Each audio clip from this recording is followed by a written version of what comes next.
हमें चाहिए सिर्फ दो चीज़ें, एक तो बोरिक एसिड और दूसरा चीनी। बोरिक एसिड आपको किसी भी मेडिकल स्टोर से मिल जाएगा। ये कॉकरोच को भगाने के लिए मेन इंग्रेडिएंट है। जितना पाउडर निकलेगा तकरीबन ये 1.5 टेबल स्पून निकल आता है एक पैकेट में से।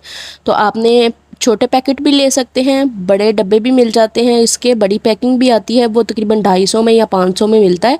तो बस आपने ये छोटा एक पैकेट डाला, इसमें 1.5 टेबल स्पून चीनी और 1.5 टेबल स्पून ही इस पाउडर को मिला देना है।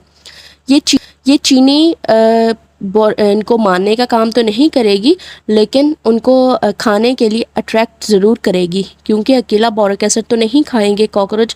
इसमें अगर चीनी मिक्स कर देंगे ना तो चीनी की तरफ वो अट्रैक्ट होंगे, और जब इस मिक्सचर को खाएंगे तो वो मर जाएंगे या तो भाग जाएंगे। आपने उस एरिया पे इस पाउडर को फैला देना। पाउडर को सिंक पे इस तरह होदियों वाली जगह पे, जहाँ गैलरीज में आपकी होदियाँ होती हैं, उस जगह फैला दे। वहाँ से ही कॉकरोच निकल के आते हैं।